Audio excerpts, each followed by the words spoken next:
Some Words with a Mummy. The symposium of the preceding evening had been a little too much for my nerves. I had a wretched headache and was desperately drowsy. Instead of going out, therefore, to spend the evening as I had proposed, it occurred to me that I could not do a wiser thing than just eat a mouthful of supper and go immediately to bed. A light supper, of course. I am exceedingly fond of Welsh rabbit. More than a pound at once, however, may not at all times be advisable. Still, there can be no material objection to 2. And really between 2 and 3 there is merely a single unit of difference. I ventured perhaps upon 4. My wife will have it 5, but clearly she has confounded 2 very distinct affairs. The abstract number 5 I am willing to admit, but concretely it has reference to bottles of brown stout, without which, in the way of condiment, Welsh rabbit is to be eschewed. Having thus concluded a frugal meal and donned my nightcap, with the serene hope of enjoying it till noon the next day, I placed my head upon the pillow, and through the aid of a capital conscience fell into a profound slumber forthwith. But when were the hopes of humanity fulfilled? I could not have completed my 3rd snore when there came a furious ringing at the street door bell, and then an impatient thumping at the knocker which awakened me at once. In a minute afterward, and while I was still rubbing my eyes, my wife thrust in my face a note from my old friend, Dr. Poe-A. It ran thus: "Come to me by all means, my dear good friend, as soon as you receive this. Come and help us to rejoice. At last, by long persevering diplomacy, I have gained the assent of the directors of the City Museum to my examination of the mummy. You know the one I mean. I have permission to unswathe it and open it, if desirable. A few friends only will be present. You, of course. The mummy is now at my house, and we shall begin to unroll it at 11 tonight. Yours ever, Poe-A." By the time I had reached the Poe-A, it struck me that I was as wide awake as a man need be. I leaped out of bed in an ecstasy, overthrowing all in my way, dressed myself with a rapidity truly marvelous, and set off at the top of my speed for the doctor's. There I found a very eager company assembled. They had been awaiting me with much impatience. The mummy was extended upon the dining table, and the moment I entered, its examination was commenced. It was one of a pair brought several years previously by Captain Arthur Sabretash, a cousin of Poe-A's, from a tomb near Letheus in the Libyan mountains, a considerable distance above Thebes on the Nile. The grottos at this point, although less magnificent than the Theban sepulchres, are of higher interest on account of affording more numerous illustrations of the private life of the Egyptians. The chamber from which our specimen was taken was said to be very rich in such illustrations, the walls being completely covered with fresco paintings and bas-reliefs, while statues, vases, and mosaic work of rich patterns indicated the vast wealth of the deceased. The treasure had been deposited in the museum precisely in the same condition in which Captain Sabretash had found it. That is to say, the coffin had not been disturbed. For 8 years it had thus stood, subject only externally to public inspection.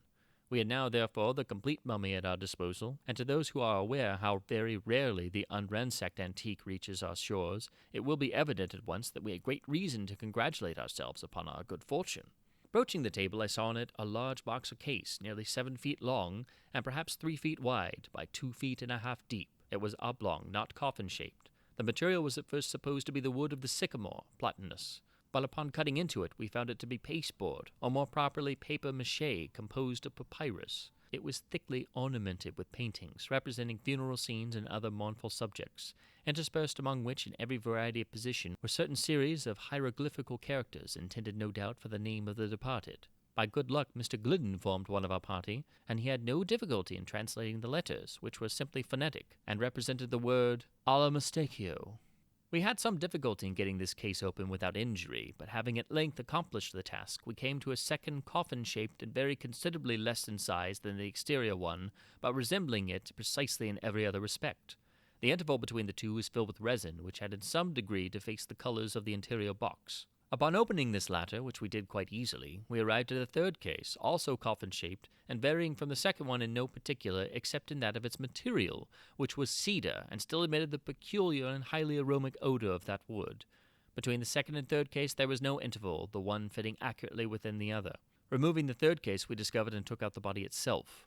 We had expected to find it, as usual, enveloped in frequent rolls or bandages of linen, but in place of these we found a sort of sheath made of papyrus, and coated with a layer of plaster, thickly gilt and painted.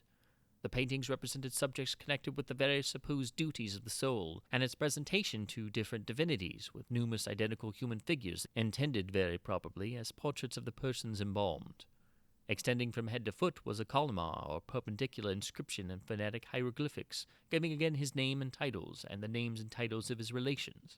Around the neck thus unsheathed was a collar of cylindrical glass beads, diverse in color, and so arranged as to form images of deities, of the Scarabæus, etc., with the winged globe. Around the small of the waist was a similar collar or belt. Stripping off the papyrus, we found the flesh in excellent preservation, with no perceptible odor. The color was reddish, the skin was hard, smooth, and glossy. The teeth and hair were in good condition. The eyes, it seemed, had been removed, and glass ones substituted, which were very beautiful and wonderfully lifelike, with the exception of a somewhat too determined a stare. The finger and toenails were brilliantly gilded. Mr. Glidden was of opinion, from the redness of the epidermis, the embalmment had been effected altogether by asphaltum. But on scraping the surface with a steel instrument and throwing into the fire some of the powder thus obtained, the flavor of camphor and other sweet-scented gums became apparent. We searched the corpse very carefully for the usual openings through which the entrails are extracted, but to our surprise we could discover none. No member of the party was at that period aware that entire unopened mummies are not unfrequently met. The brain it was customary to withdraw through the nose, the intestines through an incision in the side. The body was then shaved, washed, and salted, then laid aside for several weeks, when the operation of embalming, properly so called, began. As no trace of an opening could be found, Dr. Pollino was preparing his instruments for dissection, when I observed that it was then past 2 o'clock. Thereupon it was agreed to postpone the internal examination until the next evening, and we were about to separate for the present, when someone suggested an experiment or two with the voltaic pile. The application of electricity to a mummy 3,000 or 4,000 years old at the least was an idea, if not very sage, still sufficiently original, and we all caught it at once. About 1/10 in earnest and 9/10 in jest, we arranged a battery in the doctor's study and conveyed thither the Egyptian. It was only after much trouble that we succeeded in laying bare some portions of the temporal muscle which appeared of less stony rigidity than other parts of the frame, but which, as we had anticipated, of course, gave no indication of galvanic susceptibility when brought in contact with the wire. This, the first trial indeed, seemed decisive, and with a hearty laugh at our own absurdity, we were bidding each other good night, when my eyes, happening to fall upon those of the mummy, were there immediately riveted in amazement. My brief glance, in fact, had sufficed to assure me that the orbs which we had all supposed to be glass, and which were originally noticeable for a certain wild stare, were now so far covered by the lids that only a small portion of the tunica albuginea remained visible. With a shout I called attention to the fact, and it became immediately obvious to all. I cannot say that I was alarmed by the phenomenon, because alarmed is, in my case, not exactly the word. It is possible, however, that but for the brown stout I might have been a little nervous. As for the rest of the company, they really made no attempt at concealing the downright fright which possessed them. Dr. Pollino was a man to be pitied. Mr. Glidden, by some peculiar process, rendered himself invisible. Mr. Silk Buckingham, I fancy, will scarcely be so bold as to deny that he made his way upon all fours under the table. After the first shock of astonishment, however, we resolved as a matter of course upon farther experiment forthwith. Our operations were now directed against the great toe of the right foot. We made an incision over the outside of the exterior ossimidium pollicis pedi, and thus got at the root of the abductor muscle. Readjusting the battery, we now applied the fluid to the bisected nerves, when, with a movement of exceeding lifelikeness, the mummy first drew up its right knee so as to bring it nearly in contact with the abdomen, and then, straightening the limb with inconceivable force, bestowed a kick upon Dr. Pollino, which had the effect of discharging that gentleman, like an arrow from a catapult, through a window into the street below. We rushed out en masse to bring in the mangled remains of the victim, but had the happiness to meet him upon the staircase, coming up in an unaccountable hurry, brimful of the most ardent philosophy, and more than ever impressed with the necessity of prosecuting our experiment with rigor and with zeal. It was by his advice, accordingly, that we made upon the spot a profound incision into the tip of the subject's nose, while the doctor himself, laying violent hands upon it, pulled it into vehement contact with the wire. Morally and physically, figuratively and literally, was the effect electric. In the first place, the corpse opened its eyes and winked very rapidly for several minutes, as does Mr. Barnes in the pantomime. In the second place, it sneezed. In the third, it sat upon end. In the fourth, it shook its fist in Dr. Pollino's face. And the fifth, turning to Messieurs Glidden and Buckingham, it addressed them in very capital Egyptian thus: "I must say, gentlemen, that I am as much surprised as I am mortified at your behavior. Of Dr. Pollino knows nothing better was to be expected. He is a poor little fat fool who knows no better. I pity and forgive him. But you, Mr. Glidden, and you, Silk, who have traveled and resided in Egypt until one might imagine you to the manner born, you, I say, who have been so much among us that you speak Egyptian fully as well, I think, as you write your mother tongue, you whom I have always been led to regard as the firm friend of the mummies, I really did anticipate more gentlemanly conduct from you. What am I to think of your standing quietly by and seeing me thus unhandsomely used? What am I to suppose your permitting Tom, Dick, and Harry to strip me of my coffins and my clothes in this wretchedly cold climate? And what light, to come to the point, am I to regard your aiding and abetting that miserable little villain, Dr. Ponina, and pulling me by the nose? It will be taken for granted, no doubt, that upon hearing this speech under the circumstances, we all either made for the door or fell into violent hysterics or went off in a general swoon. One of these three things I was to say to be expected. Indeed, each and all of these lines of conduct might have been very plausibly pursued, and upon my word, I am at a loss to know how or why it was that we pursued neither the one or the other. But perhaps the true reason is to be sought in the spirit of the age, which proceeds by the rule of contraries altogether, and is now usually admitted as the solution of everything in the way of the paradox and impossibility. Or perhaps, after all, it was only the mummy's exceedingly natural and matter-of-course air that divested his words of the terrible. However this may be, the facts are clear, and no member of our party betrayed any very particular trepidation, or seemed to consider that anything had gone very especially wrong. For my part, I was convinced it was all right, and merely stepped aside out of the range of the Egyptian's fist. Dr. Ponina thrust his hands into his breeches pockets, looked hard at the mummy, and grew excessively red in the face. Mr. Glidden stroked his whiskers and drew up the collar of his shirt. Mr. Buckingham hung down his head, and put his right thumb into the left corner of his mouth. The Egyptian regarded him with a severe countenance for some minutes, and at length, with a sneer, said, "Why don't you speak, Mr. Buckingham? Did you hear what I asked you or not? Do take your thumb out of your mouth." Mr. Buckingham hereupon gave a slight start, took his right thumb out of the left corner of his mouth, and, by way of indemnification, inserted his left thumb in the right corner of the aperture above mentioned. Not being able to get an answer from Mr. B., the figure turned peevishly to Mr. Glidden and in a peremptory tone demanded in general terms what we all meant. Mr. Glidden replied at great length in phonetics, and, but for the deficiency of American printing offices in hieroglyphical type, it would afford me much pleasure to record here in the original the whole of his very excellent speech.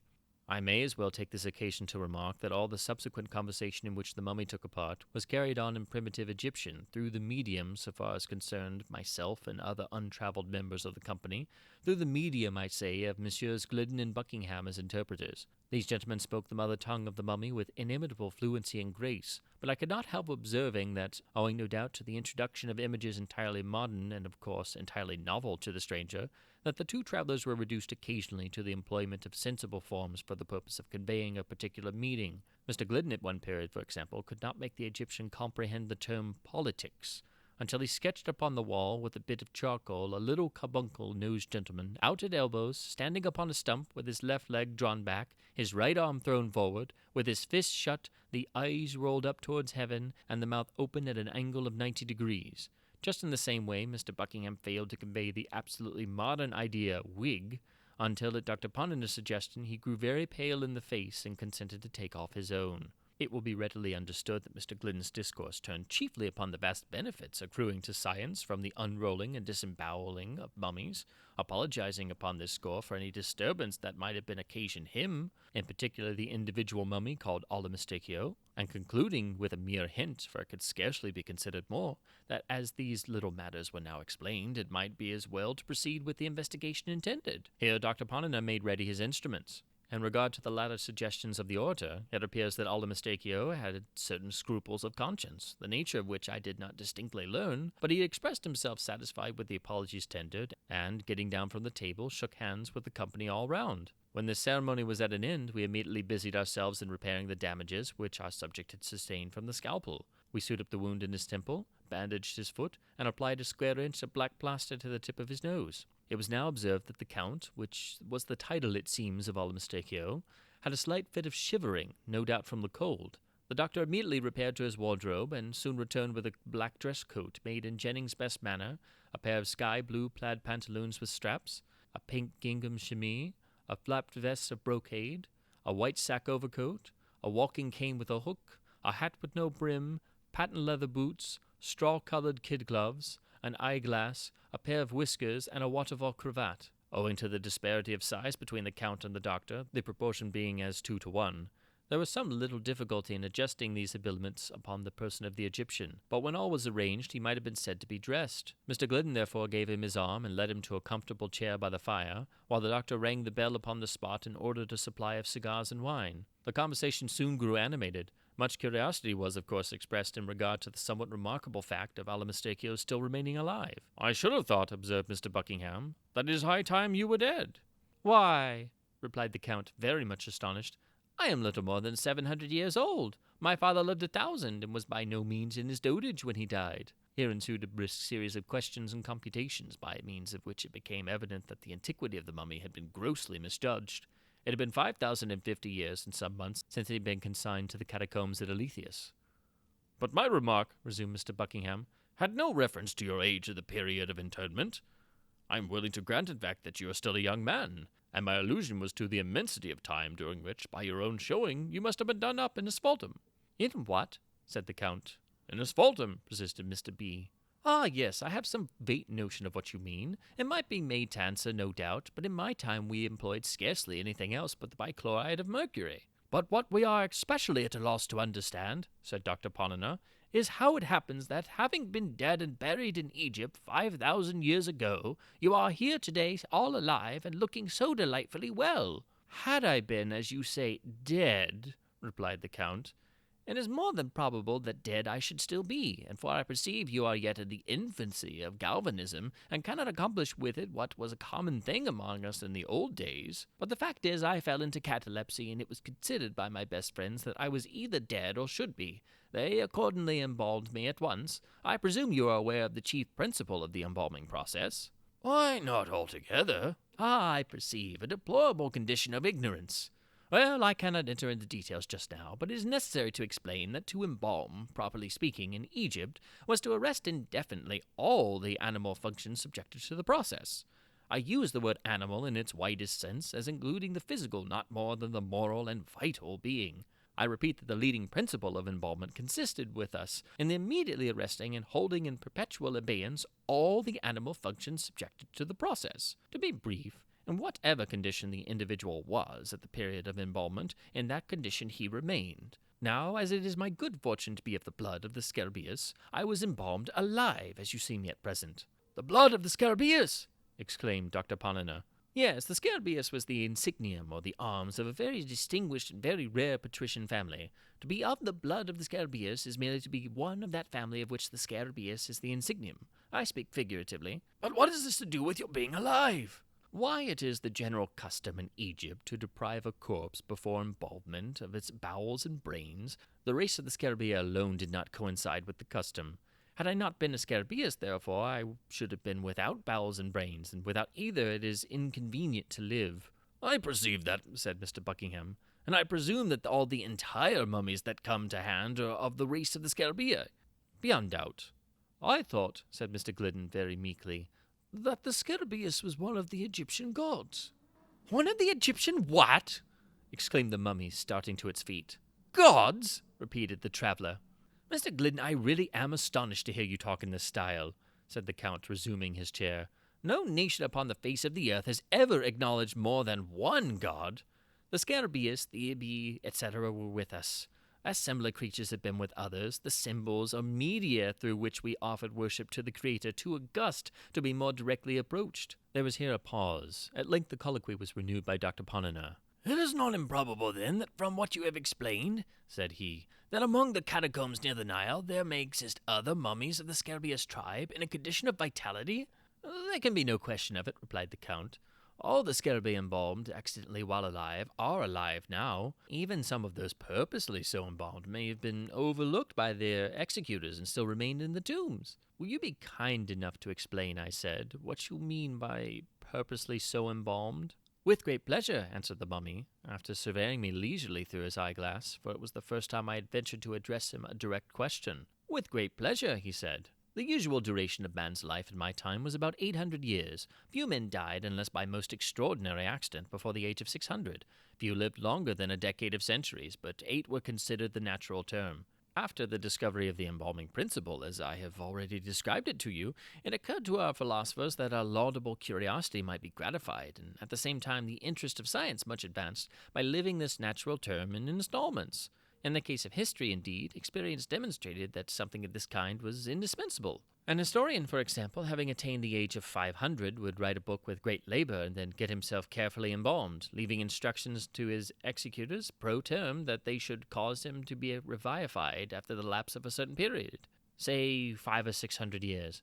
Resuming existence at the expiration of this time, he would invariably find his great work converted into a species of haphazard notebook, that is to say, into a kind of literary arena for the conflicting guesses, riddles, and personal squabbles of whole herds of exasperated commentators.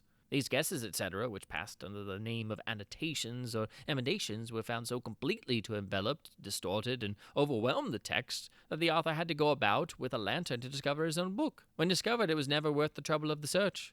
After rewriting it throughout, it was regarded as the bounden duty of the historian to set himself to work immediately and correcting from his own private knowledge and experience the traditions of the day concerning the epoch at which he had originally lived.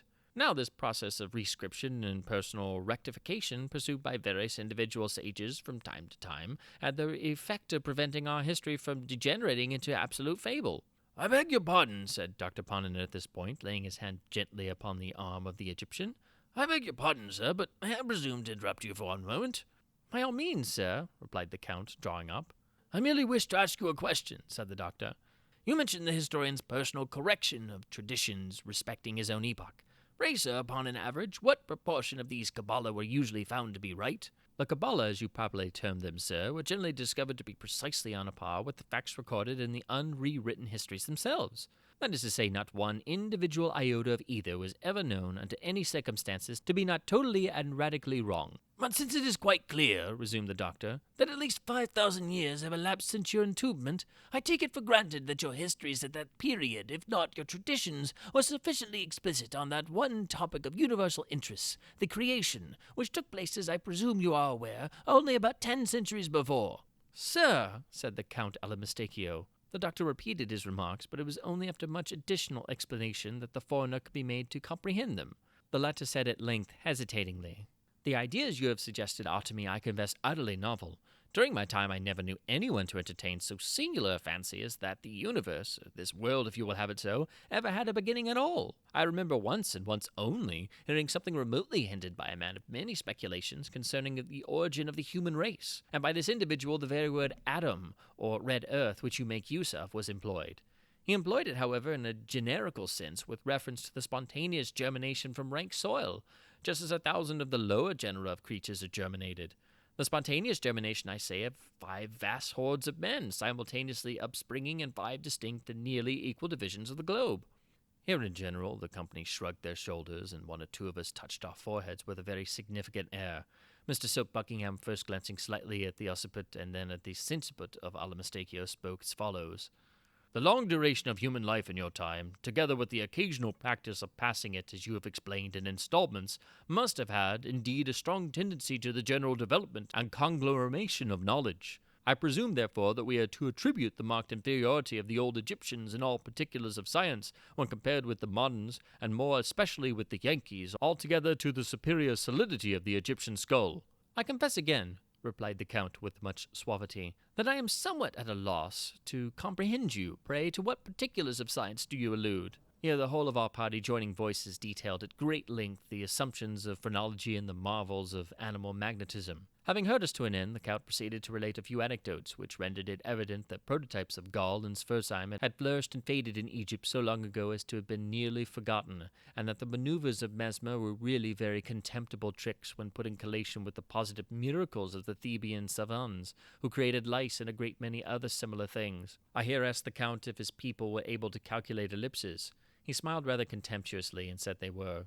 This put me a little out, but I began to make other inquiries in regard to his astronomical knowledge, when a member of the company, who had never as yet opened his mouth, whispered in my ear, and for that information on this head, I had better consult Ptolemy, whoever Ptolemy is, as well as one Plutarch de Façelune. I then questioned the mummy about burning glasses and lenses, and in general about the manufacture of glass, but I had not made an end of my queries before the silent member again touched me quietly on the elbow, and begged me, for God's sake, to take a peep at Didorius Siculus. As for the Count, he merely asked me in the way of reply if we moderns possessed any such microscopes as would enable us to cut cameos in the style of the Egyptians. While I was thinking how I should answer this question, little Dr. Panina committed himself in a very extraordinary way. "Look at our architecture!" he exclaimed, greatly to the indignation of both the travelers, who pinched him black and blue to no purpose. "Look," he cried with enthusiasm, "at the Bowling Green Fountain in New York, or if this be too fast a contemplation, regard for a moment the Capitol at Washington, D.C." And the good little medical man went on to detail very minutely the proportions of the fabric to which he referred. He explained that the portico alone was adorned with no less than 24 columns, 5 feet in diameter and 10 feet apart. The Count said that he regretted not being able to remember just at that moment the precise dimensions of any one of the principal buildings of the city of Aznach, whose foundations were laid in the night of time, but the ruins of which were still standing at the epoch of his entombment in a vast plain of sand to the westward of Thebes. He recollected, however, talking of the porticos, that one affixed to an inferior palace in a kind of suburb called Karnak consisted of 144 columns, 37 feet in circumference and 25 feet apart. The approach to this portico from the Nile was through an avenue 2 miles long, composed of sphinxes, statues, and obelisks, 20, 60, and 100 feet in height.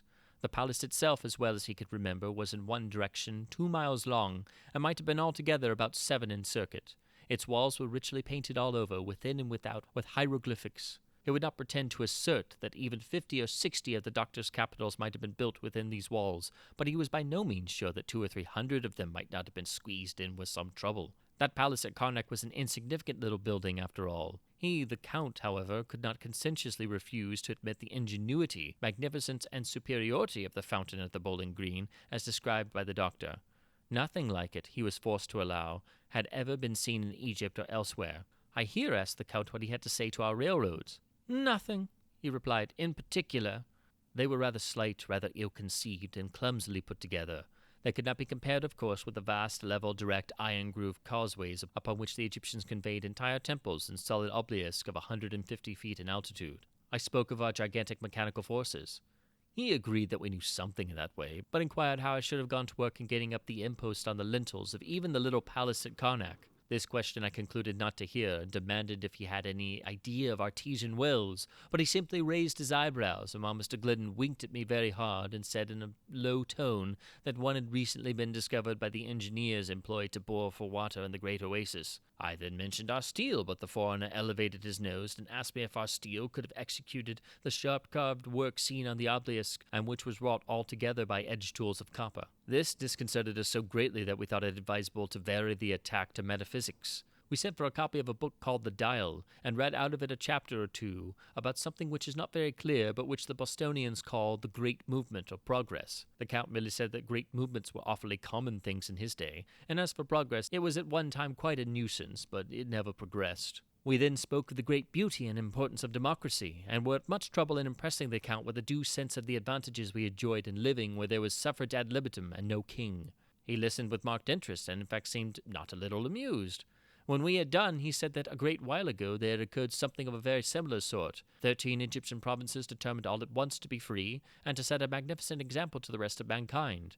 They assembled their wise men, and concocted the most ingenious constitution it is possible to conceive. For a while they managed remarkably well, only their habit of bragging was prodigious. The thing ended, however, in the consolidation of the 13 states with some 15 or 20 others, and the most odious and insupportable despotism that was heard of upon the face of the earth. I asked what was the name of the usurping tyrant. As well as the Count could recollect, it was Mob. Not knowing what to say to this, I raised my voice and deplored the Egyptian ignorance of steam. The Count looked at me with much astonishment, but made no answer. The silent gentleman, however, gave me a violent nudge in the ribs with his elbows, told me I had sufficiently exposed myself for once, and demanded if I was really such a fool as to not know the modern steam engine is derived from the invention of Hero through Solomon Dakar. We were now in imminent danger of being discomfited. But as good luck would have it, Dr. Panina, having rallied, returned to our rescue, and inquired if the people of Egypt would seriously pretend to rival the moderns in all the important particular of dress. The Count, at this, glanced down to the straps of his pantaloons, and then taking hold of the end of one of his coat-tails, held it up close to his eyes for some minutes. Letting it fall at last, his mouth extended itself very gradually from ear to ear, but I do not remember that he said anything in the way of reply. Hereupon we recovered our spirits, and the doctor, approaching the mummy with great dignity, desired it to say candidly upon its honor as a gentleman, if the Egyptians had comprehended at any period the manufacture of either Ponnonner's lozenges or Brandreth's pills. We looked with profound anxiety for an answer, but in vain. It was not forthcoming. The Egyptian blushed and hung down his head. Never was triumph more consummate, never was defeat borne with so ill a grace. Indeed, I could not endure the spectacle of the poor mummy's mortification. I reached my hat, bowed to him stiffly, and took leave. Upon getting home, I found it past 4 o'clock, and went immediately to bed. It is now 10 a.m. I have been up since 7, penning these memoranda for the benefit of my family and of mankind. The former I shall behold no more. My wife is a shrew. The truth is, I am heartily sick of this life and of the 19th century in general. I am convinced that everything is going wrong. Besides, I am anxious to know who will be president in 2045. As soon, therefore, as I shave and swallow a cup of coffee, I shall just step over to Ponnonner's and get embalmed for a couple of 100 years. The Oblong Box. Some years ago, I engaged passage from Charleston, South Carolina, to the city of New York in the fine packet ship Independence, Captain Hardy. We were to sail on the 15th of the month, June, weather permitting, and on the 14th I went on board to arrange some matters in my stateroom. I found we were to have a great many passengers, including a more than usual number of ladies. On the list were several of my acquaintances, and among other names I was rejoiced to see that of Mr. Cornelius Wyatt, a young artist for whom I entertained feelings of warm friendship. He had been with me a fellow student at C University, where we were very much together. He had the ordinary temperament of genius, and was a compound of misanthropy, sensibility, and enthusiasm. To these qualities he united the warmest and truest heart which ever beat in a human bosom. I observed that his name was carded upon 3 staterooms, and upon again referring to the list of passengers, I found that he had engaged passage for himself, wife, and 2 sisters, his own. The staterooms were sufficiently roomy, and each had 2 berths, one above the other. These berths, to be sure, were so exceedingly narrow as to be insufficient for more than one person. Still, I could not comprehend why there were 3 staterooms for these 4 persons. I was, just at that epoch, in one of those moody frames of mind which make a man abnormally inquisitive about trifles, and I confess with shame that I busied myself in a variety of ill-bred and preposterous conjectures about this matter of the supernumerary stateroom. It was no business of mine, to be sure, but with none the less pertinacity did I occupy myself in attempts to resolve the enigma. At last I reached a conclusion which wrought in me great wonder why I had not arrived at it before. "It is a servant, of course," I said. "What a fool I am, not sooner to have thought of so obvious a solution." And then I again repaired to the list, but here I saw distinctly that no servant was to come with the party, although in fact it had been the original design to bring one, for the words "and servant" had been first written and then overscored. "Oh, extra baggage, to be sure," I now said to myself. "Something he wishes not to be put in the hold. Something to be kept under his own eye. Ah, I have it. A painting or so.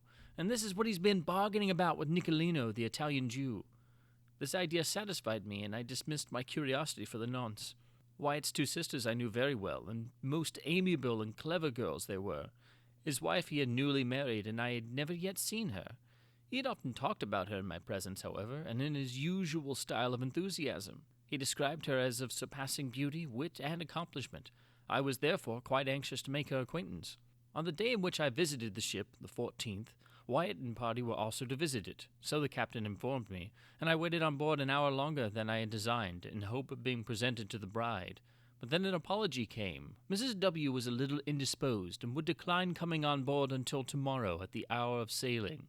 The morrow having arrived, I was going from my hotel to the wharf, when Captain Hardy met me and said that, owing to circumstances, a stupid but convenient phrase, he rather thought the Independence would not sail for a day or 2, and that when all was ready he would send up and let me know. This I thought strange, for there was a stiff southerly breeze, but as the circumstances were not forthcoming, although I pumped for them with much perseverance, I had nothing to do but return home and digest my impatience at leisure.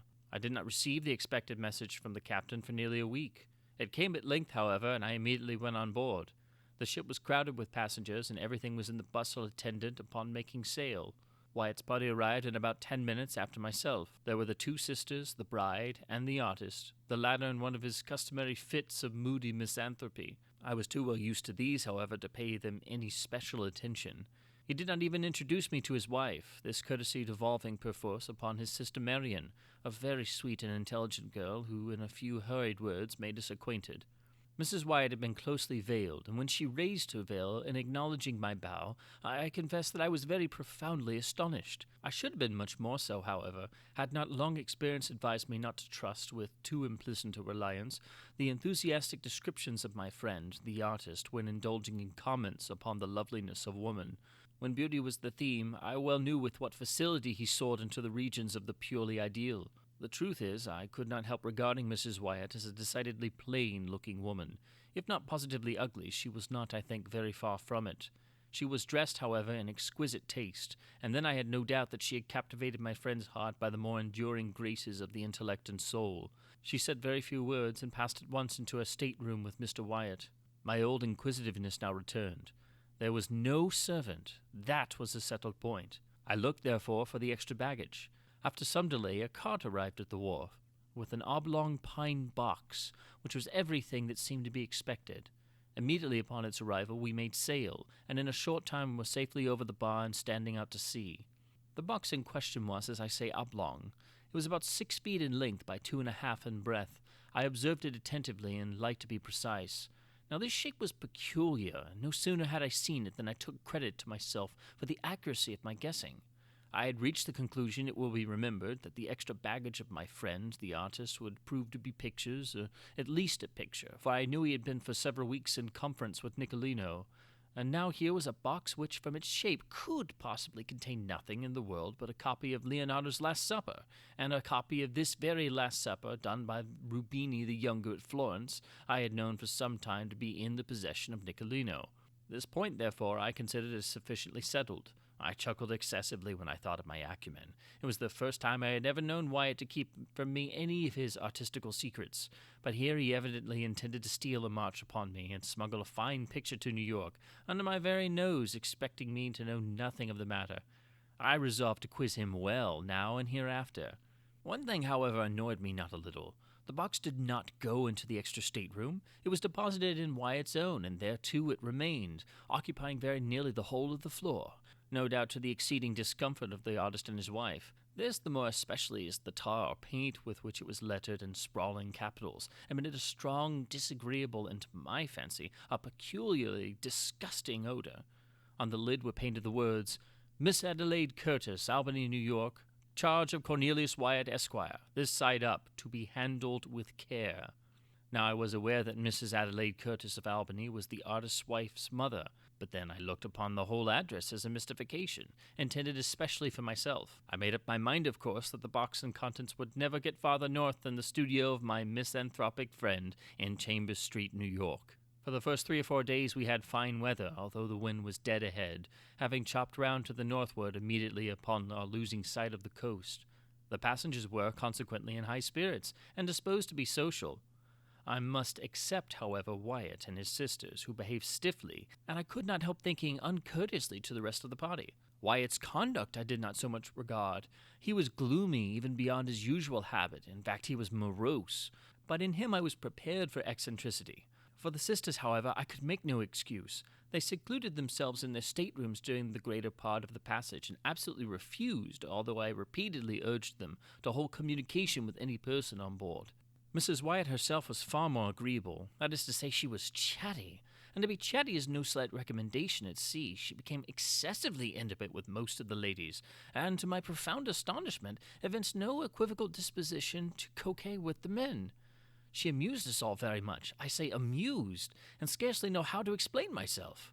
The truth is, I soon found that Mrs. W. was far oftener laughed at than with.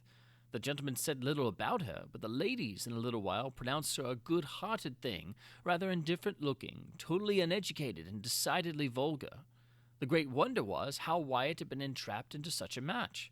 Wealth was the general solution, but this I knew to be no solution at all, for Wyatt had told me that she neither brought him a dollar nor had any expectations from any source whatever. He had married, he said, for love and for love only, and his bride was far more than worthy of his love. When I thought of these expressions on the part of my friend, I confess that I felt indescribably puzzled. Could it be possible that he was taking leave of his senses? What else could I think? He, so refined, so intellectual, so fastidious, with so exquisite a perception of the faulty, and so keen an appreciation of the beautiful.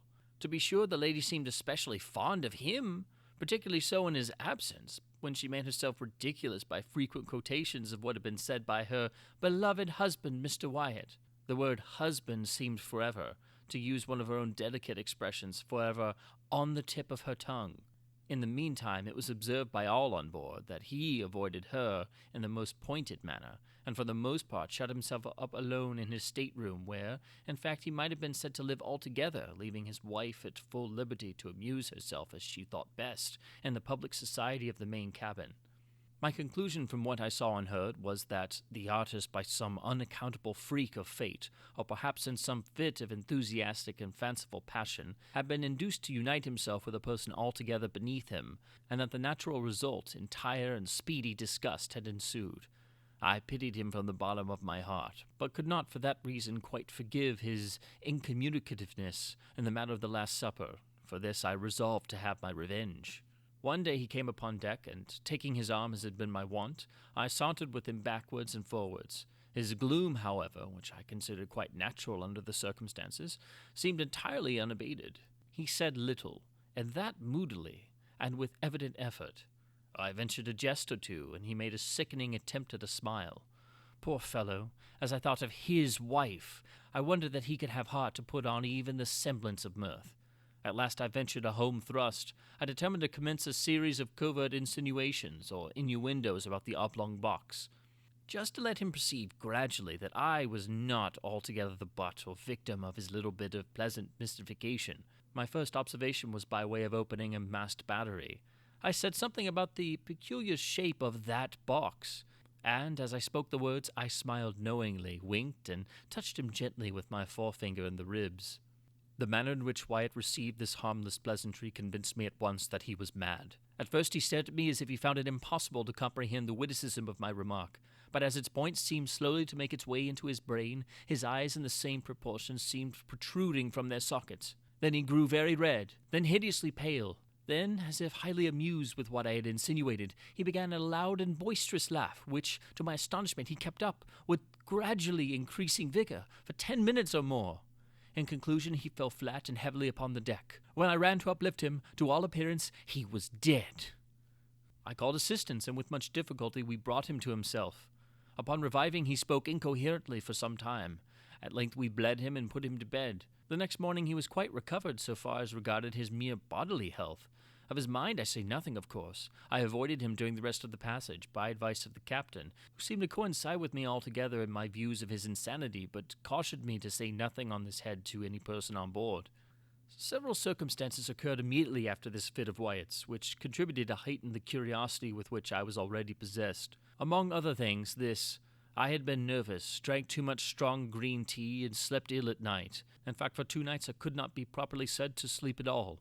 Now my stateroom opened into the main cabin or dining room, as did those of all the single men on board. Wyatt's 3 rooms were in the after cabin, which was separated from the main one by a slight sliding door, never locked even at night.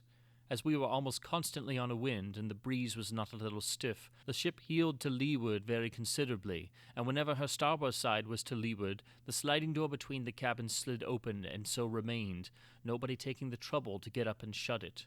But my berth was in such a position that when my own stateroom door was open, as well as the sliding door in question, and my own door was always open on account of the heat, I could see into the after cabin quite distinctly, and just at that portion of it, too, where were situated the staterooms of Mr. Wyatt. Well, during 2 nights, not consecutive, while I lay awake, I clearly saw Mrs. W., about 11 o'clock upon each night, steal cautiously from the stateroom of Mr. W., and into the room where she remained until daybreak, when she was called by her husband and went back. That they were virtually separated was clear. They had separate apartments, no doubt, in contemplation of a more permanent divorce, and here, after all, I thought, was the mystery of the extra stateroom. There was another circumstance, too, which interested me much. During the 2 wakeful nights in question, and immediately after the disappearance of Mrs. Wyatt into the extra stateroom, I was attracted by certain singular, cautious, subdued noises in that of her husband. After listening to them for some time, with thoughtful attention, I at length succeeded perfectly in translating their import. There were sounds occasioned by the artist in prying open the oblong box, by means of a chisel and mallet. the latter being apparently muffled or deadened by some soft woolen or cotton substance in which its head was enveloped. In this manner I fancied I could distinguish the precise moment when he fairly disengaged the lid, also that I could determine when he removed it altogether, and when he deposited it upon the lower berth in his room. This latter point I knew, for example, by certain slight taps which the lid made in striking against the wooden edges of the berth, as he endeavored to lay it down very gently, there being no room for it on the floor. After this there was a dead stillness, and I heard nothing more, upon either occasion, until nearly daybreak, unless perhaps I may mention a low sobbing or murmuring sound, so very much suppressed as to be nearly inaudible, if indeed the whole of this latter noise were not rather produced by my own imagination. I say it seemed to resemble sobbing or sighing, but of course it could not have been either. I rather think it was a ringing in my own ears. Mr. Wyatt, no doubt, according to custom, was merely giving the rein to one of his hobbies, indulging in one of his fits of artistic enthusiasm. He had opened his oblong box in order to feast his eyes on the pictorial treasure within. There was nothing in this, however, to make him sob. I repeat, therefore, that it must have been simply a freak of my own fancy, distempered by good Captain Hardy's green tea. Just before dawn, on each of the 2 nights of which I speak, I distinctly heard Mr. Wyatt replace the lid upon the oblong box, and force the nails into their old places by means of the muffled mallet. Having done this, he issued from his stateroom fully dressed, and proceeded to call Mrs. W. from hers. We had been at sea 7 days, and were now off Cape Hatteras, when there came a tremendously heavy blow from the southwest. We were, in a measure, prepared for it, however, as the weather had been holding out threats for some time. Everything was made snug, alow and aloft, and as the wind steadily freshened, we lay to, at length, under spanker and foretopsail, both double-reefed. In this trim we rode safely enough for 48 hours, the ship proving herself an excellent sea-boat in many respects, and shipping no water of any consequence. At the end of this period, however, the gale had freshened into a hurricane, and our aftersail split into ribbons, bringing us so much in the trough of water that we shipped several prodigious seas, one immediately after the other. By this accident we lost 3 men overboard, with the caboose, and nearly the whole of the larboard bulwarks. Scarcely had we recovered our senses before the foretopsail went into shreds, when we got up a storm staysail, and with this did pretty well for some hours, the ship heading the sea much more steadily than before. The gale still held on, however, and we saw no signs of its abating. The rigging was found to be ill-fitted and greatly strained, and on the 3rd day of the blow, about 5 in the afternoon, our mizzen mast and a heavy lurch to windward went by the board. For an hour or more we tried in vain to get rid of it, on account of the prodigious rolling of the ship, and before we had succeeded, the carpenter came aft and announced 4 feet of water in the hold. To add to our dilemma, we found the pumps choked and nearly useless. All was now confusion and despair, but an effort was made to lighten the ship by throwing overboard as much of her cargo as could be reached, and by cutting away the 2 masts that remained. This we at last accomplished, but we were still unable to do anything at the pumps, and in the meantime the leak gained on us very fast. At sundown the gale had sensibly diminished in violence, and as the sea went down with it, we still entertained faint hopes of saving ourselves in the boats. At 8 p.m. the clouds broke away to windward, and we had the advantage of a full moon, a piece of good fortune which served wonderfully to cheer our drooping spirits. After incredible labor we succeeded, at length, in getting the longboat over the side without material accident, and into this we crowded the whole of the crew and most of the passengers. This party made off immediately, and after undergoing much suffering, finally arrived in safety at Ocracoke Inlet on the 3rd day after the wreck. 14 passengers with the captain remained on board, resolving to trust their fortunes to the jolly boat at the stern. We lowered it without difficulty, although it was only by a miracle that we prevented it from swamping as it touched the water. It contained, when afloat, the captain and his wife, Mr. Wyatt and party, a Mexican officer, wife, 4 children, and myself, with a valet. We had no room, of course, for anything except a few positively necessary instruments, some provisions, and the clothes upon our backs. No one had thought of even attempting to save anything more. What must have been the astonishment of all, then, when, having proceeded a few fathoms from the ship, Mr. Wyatt stood up in the stern sheets and coolly demanded of Captain Hardy that the boat should be put back for the purpose of taking in his oblong box. "Sit down, Mr. Wyatt," replied the captain somewhat sternly. "You will capsize us if you do not sit quite still. Our gunwale is almost in the water now." "The box!" vociferated Mr. Wyatt, still standing. "The box, I say! Captain Hardy, you will not refuse me! Its weight will be but a trifle. It is nothing, mere nothing. By the mother who bore you, for the love of heaven, by your hope of salvation, I implore you to put back for the box!" The captain for a moment seemed touched by the earnest appeal of the artist, but he regained his stern composure and merely said, Mr. Wyatt, you are mad. I cannot listen to you. Sit down, I say, or you will swamp the boat. Stay, hold him, seize him. He's about to spring overboard. There, I knew it, he is over. As the captain said this, Mr. Wyatt in fact sprang from the boat, and as we were yet in the lee of the wreck, succeeded by almost superhuman exertion in getting hold of a rope which hung from the forechains. In another moment he was on board and rushing frantically down into the cabin. In the meantime we had been swept astern of the ship, and being quite out of a lee, were at the mercy of the tremendous sea which was still running. We made a determined effort to put back, but our little boat was like a feather in the breath of the tempest. We saw at a glance that the doom of the unfortunate artist was sealed. As our distance from the wreck rapidly increased, the madman, for such only could we regard him, was seen to emerge from the companionway, up which by a dint of strength that appeared gigantic he dragged bodily the Oblong Box. While we gazed in the extremity of astonishment, he passed rapidly several turns of a 3-inch rope, first around the box and then around his body. In another instant both body and box were in the sea, disappearing suddenly, at once and forever. We lingered a while sadly upon our oars, with our eyes riveted upon the spot. At length we pulled away. The silence remained unbroken for an hour.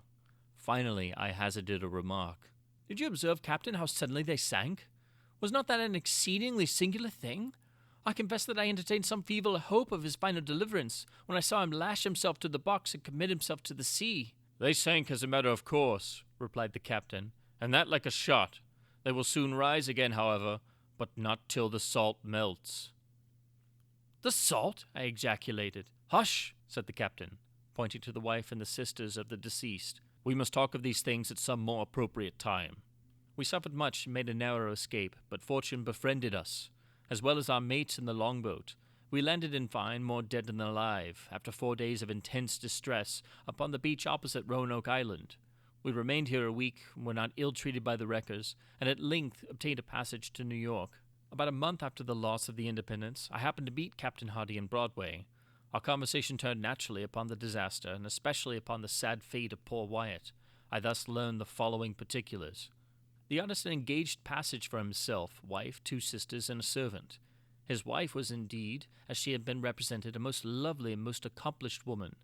On the morning of the 14th of June, the day in which I first visited the ship, the lady suddenly sickened and died. The young husband was frantic with grief, but circumstances imperatively forbade the deferring his voyage to New York. It was necessary to take her mother, the corpse of his adored wife, and, on the other hand, the universal prejudice which would prevent his doing so openly was well known. 9/10 of the passengers would have abandoned the ship rather than take passage with a dead body. In this dilemma, Captain Hardy arranged that the corpse, being first partially embalmed and packed with a large quantity of salt and a box of suitable dimensions, should be conveyed on board as merchandise. Nothing was to be said of the lady's decease, and, as it was well understood that Mr. Wyatt had engaged passage for his wife, it became necessary that some person should personate her during the voyage. This the deceased lady's maid was easily prevailed on to do. The extra stateroom originally engaged for this girl, during her mistress's life, was now merely retained. In this stateroom the pseudo-wife slept, of course, every night. In the daytime she performed, to the best of her ability, the part of her mistress, whose person had been carefully ascertained was unknown to any of the passengers on board. My own mistake arose, naturally enough, through too careless, too inquisitive, and too impulsive a temperament. But of late it is a rare thing that I sleep soundly at night. There is a countenance which haunts me, turn as I will. There is an hysterical laugh which will forever ring within my ears. The Facts in the Case of M. Valdemar. An article of ours, thus entitled, was published in the last number of Mr. Colton's American Review, and has given rise to some discussion, especially in regard to the truth or falsity of the statements made. It does not become us, of course, to offer one word on the point at issue. We have been requested to reprint the article, and do so with pleasure. We leave it to speak for itself. We may observe, however, that there are a certain class of people who pride themselves upon doubt as a profession. Editor B.J. Of course, I shall not pretend to consider it any matter for wonder that the extraordinary case of M. Valdemar has excited discussion. It would have been a miracle had it not, especially under the circumstances.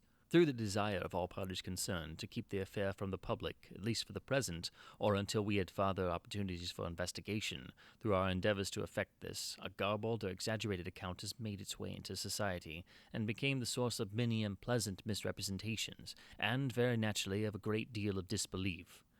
It is now rendered necessary that I give the facts, as far as I comprehend them myself. They are, succinctly, these. My attention for the last 3 years had been repeatedly drawn to the subject of mesmerism, and about 9 months ago it occurred to me quite suddenly that in the series of experiments made hitherto there had been a very remarkable and most unaccountable omission. No person had as yet been mesmerized in articulo mortis. It remained to be seen first whether in such condition there existed in the patient any susceptibility to the magnetic influence. Secondly, whether if any existed, it was impaired or increased by the condition. Thirdly, to what extent or for how long a period the encroachments of death might be arrested by the process. There were other points to be ascertained, but these most excited my curiosity, the last in especial from the immensely important character of its consequences. In looking around me for some subject by whose means I might test these particulars, I was brought to think of my friend M. Ernst Valdemar, the well-known compiler of the Bibliotheca Forensica, and author, under the nom de plume of Issachar Marx, of the Polish versions of Wallenstein and Gargantua. M. Valdemar, who has resided principally at Harlem, New York, since the year 1839, is, or was, particularly noticeable for the extreme spareness of his person, his lower limbs much resembling those of John Randolph, and also for the whiteness of his whiskers, in violent contrast to the blackness of his hair, the latter in consequence being very generally mistaken for a wig. His temperament was markedly nervous, and rendered him a good subject for mesmeric experiment. On 2 or 3 occasions I had put him to sleep with little difficulty, but was disappointed in other results which his peculiar constitution had naturally led me to anticipate. His will was at no period positively or thoroughly under my control, and in regard to clairvoyance, I could accomplish with him nothing to be relied upon. I always attributed my failure at these points to the disordered state of his health. For some months previous to my becoming acquainted with him, his physicians had declared him in a confirmed phthisis. It was his custom, indeed, to speak calmly of his approaching dissolution, as of a matter neither to be avoided nor regretted. When the ideas to which I have alluded first occurred to me, it was of course very natural that I should think of M. Valdemar. I knew the steady philosophy of the man too well to apprehend any scruples from him, and he had no relatives in America who would be likely to interfere.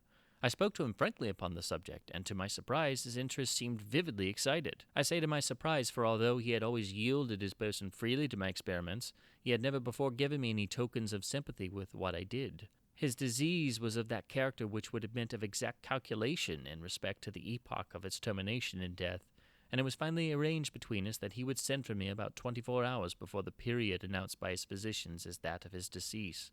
It is now rather more than 7 months since I received from M. Valdemar himself the subjoined note: "My dear P., you may as well come now. D. and F. are agreed that I cannot hold out beyond tomorrow midnight, and I think they have hit the time very nearly. Valdemar." I received this note within half an hour after it was written, and in 15 minutes more I was in the dying man's chamber. I had not seen him for 10 days, and was appalled by the fearful alteration which the brief interval had wrought in him. His face wore a leaden hue, the eyes were utterly lustreless, and the emaciation was so extreme that the skin had been broken through by the cheekbones. His expectoration was excessive. The pulse was barely perceptible. He retained, nevertheless, in a very remarkable manner, both his mental power and a certain degree of physical strength. He spoke with distinctness, took some palliative medicines without aid, and, when I entered the room, was occupied in penciling memoranda in a pocket-book. He was propped up in the bed by pillows. Doctors D. and F. were in attendance. After pressing Valdemar's hand, I took these gentlemen aside, and obtained from them a minute account of the patient's condition. The left lung had been for 18 months in a semi-osseous or cartilaginous state, and was, of course, entirely useless for all purposes of vitality. The right in its upper portion was also partially, if not thoroughly, ossified, while the lower region was merely a mass of purulent tubercles running into one another. Several extensive perforations existed, and at one point permanent adhesion to the ribs had taken place. These appearances in the right lobe were of comparatively recent date. The ossification had proceeded with very unusual rapidity. No sign of it had been discovered a month before, and the adhesion had only been observed during the 3 previous days. Independently of the phthisis, the patient was suspected of an aneurysm of the aorta, but on this point the osseous symptoms rendered an exact diagnosis impossible. It was the opinion of both physicians that M. Valdemar would die about midnight on the morrow, Sunday. It was then 7 o'clock on Saturday evening. On quitting the invalid's bedside to hold conversation with myself, Doctors D and F had bidden him a final farewell. It had not been their intention to return, but at my request they agreed to look in upon the patient about 10 the next night. When they had gone, I spoke freely with M. Valdemar on the subject of his approaching dissolution, as well as, more particularly, of the experiment proposed. He still professed himself quite willing and even anxious to have it made, and urged me to commence it at once. A male and female nurse were in attendance, but I did not feel myself altogether at liberty to engage in a task of this character with no more reliable witnesses than these people, in case of sudden accident might prove. I therefore postponed operations until about 8 the next night, when the arrival of a medical student with whom I had some acquaintance, Mr. Theodore L., relieved me from farther embarrassment. It had been my design originally to wait for the physicians, but I was induced to proceed first by the urgent entreaties of M. Valdemar, and secondly by my conviction that I had not a moment to lose, as he was evidently sinking fast. Mr. L. was so kind as to accede my desire that he would take notes of all that occurred, and it is from his memoranda that what I now have to relate is, for the most part, either condensed or copied verbatim. It wanted about 5 minutes of 8 when, taking the patient's hand, I begged him to state, as distinctly as he could, to Mr. L., whether he, M. Valdemar, was entirely willing that I should make the experiment of mesmerizing him in his then condition. He replied feebly, yet quite audibly, "Yes, I wish to be mesmerized," adding immediately afterwards, "I fear you have deferred it too long." While he spoke thus, I commenced the passes which I had already found most effectual in subduing him. He was evidently influenced with the first lateral stroke of my hand across his forehead, but although I exerted all my powers, no farther perceptible effect was induced until some minutes after 10 o'clock, when Doctors D and F called, according to appointment. I explained to them in a few words what I designed, and as they opposed no objection, saying that the patient was already in the death agony, I proceeded without hesitation, exchanging, however, the lateral passes for downward ones, and directing my gaze entirely into the right eye of the sufferer. By this time his pulse was imperceptible, and his breathing was stertorous, and at intervals of half a minute. This condition was nearly unaltered for a quarter of an hour. At the expiration of this period, however, a natural, although a very deep sigh escaped the bosom of the dying man, and the stertorous breathing ceased. That is to say, its stertorousness was no longer apparent, the intervals were undiminished. The patient's extremities were of an icy coldness. At 5 minutes before 11, I perceived unequivocal signs of the mesmeric influence. The glassy roll of the eye was changed for that expression of uneasy inward examination which is never seen except in cases of sleep-waking, and which it is quite impossible to mistake. With a few rapid lateral passes I made the lids quiver, as in incipient sleep, and with a few more I closed them altogether. I was not satisfied, however, with this, but continued the manipulations vigorously, and with the fullest exertion of the will, until I had completely stiffened the limbs of the slumberer, after placing them in a seemingly easy position. The legs were at full length, the arms were nearly so, and reposed on the bed at a moderate distance from the loins. The head was very slightly elevated. When I had accomplished this, it was fully midnight, and I requested the gentlemen present to examine M. Valdemar's condition. After a few experiments, they admitted him to be in an unusually perfect state of mesmeric trance. The curiosity of both the physicians was greatly excited. Dr. D resolved at once to remain with the patient all night, while Dr. F took leave with a promise to return at daybreak. Mr. L and the nurses remained. We left M. Valdemar entirely undisturbed until about 3 o'clock in the morning, when I approached him and found him in precisely the same condition as when Dr. F went away. That is to say, he lay in the same position, the pulse was imperceptible, the breathing was gentle, scarcely noticeable unless through the application of a mirror to the lips. The eyes were closed naturally, and the limbs were as rigid and as cold as marble. Still, the general appearance was certainly not that of death. As I approached M. Valdemar, I made a kind of half-effort to influence his right arm into pursuit of my own, as I passed the latter gently to and fro above his person. In such experiments with this patient I had never perfectly succeeded before, and assuredly had little thought of succeeding now, but to my astonishment, his arm very readily, although feebly, followed every direction I assigned it with mine. I determined to hazard a few words of conversation. Valdemar, I said, are you asleep? He made no answer, but I perceived a tremor about the lips, and was thus induced to repeat the question again and again. At its third repetition, his whole frame was agitated by a very slight shivering. The eyelids unclosed themselves so far as to display a white line of the ball. The lips moved sluggishly, and from between them, in a barely audible whisper, issued the words, "Yes, asleep now. Do not wake me. Let me die so." I here felt the limbs and found them as rigid as ever. The right arm, as before, obeyed the direction of my hand. I questioned the sleep-waker again. "Do you still feel pain in the breast, Valdemar?" The answer now was immediate, but even less audible than before. "No pain. I am dying." I did not think it advisable to disturb him farther just then, and nothing more was said or done until the arrival of Dr. F., who came a little before sunrise, and expressed unbounded astonishment at finding the patient still alive. After feeling the pulse and applying a mirror to the lips, he requested me to speak to the sleep-waker again. I did so, saying, "Valdemar, do you still sleep?" As before, some minutes elapsed ere a reply was made, and during the interval the dying man seemed to be collecting his energies to speak. At my fourth repetition of the question, he said very faintly, almost inaudibly, "Yes, still asleep, dying." It was now the opinion, or rather the wish, of the physicians that Valdemar should be suffered to remain undisturbed in his present apparently tranquil condition until death should supervene, and this it was generally agreed must now take place within a few minutes. I concluded, however, to speak to him once more, and merely repeated my previous question.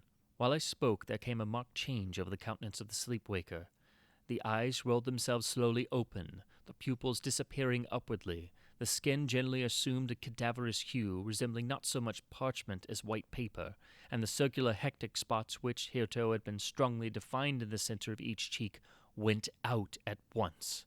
I use this expression because the suddenness of their departure put me in mind of nothing so much as the extinguishment of a candle by a puff of the breath. The upper lip at the same time writhed itself away from the teeth, which it had previously covered completely, while the lower jaw fell with an audible jerk, leaving the mouth widely extended and disclosing in full view the swollen and blackened tongue.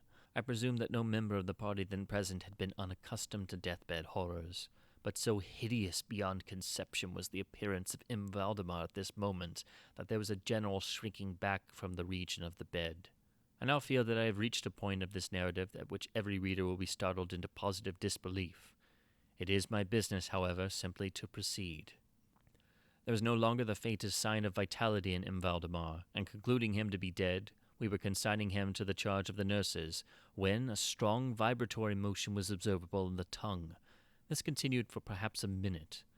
At the expiration of this period, there issued from the distended and motionless jaws a voice, such as it would be madness in me to attempt describing.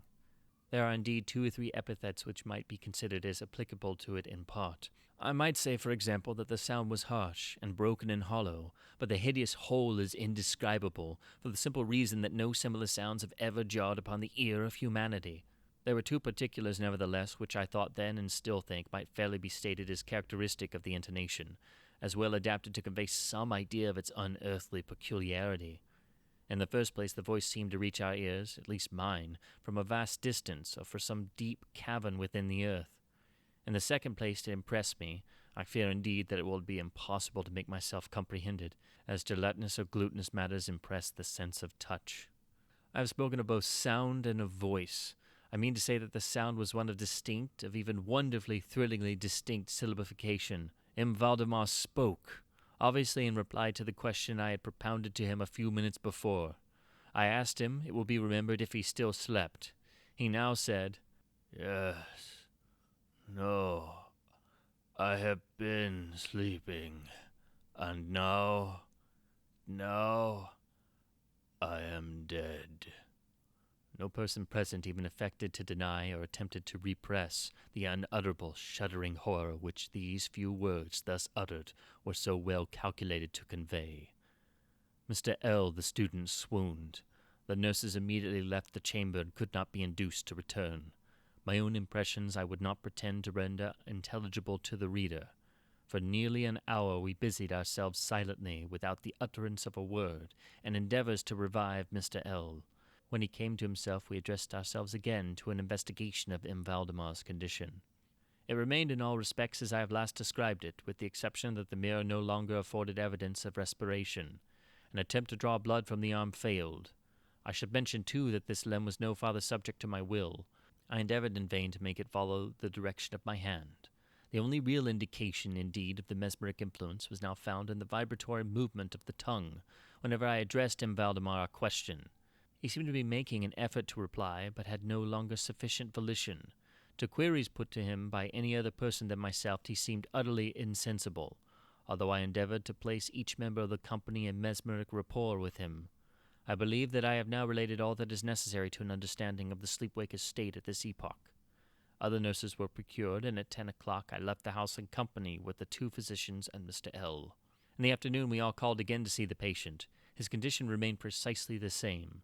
We had now some discussion as to the propriety and feasibility of awakening him, but we had little difficulty in agreeing that no good purpose would be served by so doing. It was evident that, so far, death, or what is usually termed death, had been arrested by the mesmeric process. It seemed clear to us all that to awaken M. Valdemar would be merely to ensure his instant, or at least his speedy, dissolution. From this period until the close of last week, an interval of nearly 7 months, we continued to make daily calls at M. Valdemar's house, accompanied now and then by medical and other friends. All this time the sleepwaker remained exactly as I have last described him. The nurses' attentions were continual. It was on Friday last that we finally resolved to make the experiment of awakening, or attempting to awaken him, and it is the perhaps unfortunate result of this latter experiment which has given rise to so much discussion in private circles, to so much of what I cannot help thinking unwarranted popular feeling. For the purpose of relieving M. Valdemar from the mesmeric trance, I made use of the customary passes. These, for a time, were unsuccessful. The first indication of revival was afforded by a partial descent of the iris. It was observed as especially remarkable that this lowering of the pupil was accompanied by the profuse outflowing of a yellowish ichor from beneath the lids, of a pungent and highly offensive odor. It was now suggested that I should attempt to influence the patient's arm as heretofore. I made the attempt and failed. Dr. F. then intimated a desire to have me put a question. I did so as follows. M. Valdemar, can you explain to us what are your feelings or wishes now? There was an instant return of the hectic circles on the cheeks. The tongue quivered or rather rolled violently in the mouth, although the jaws and lips remained rigid as before, and at length the same hideous voice which I have already described broke forth. For God's sake, quick, quick, put me to sleep, or quick, waken me, quick.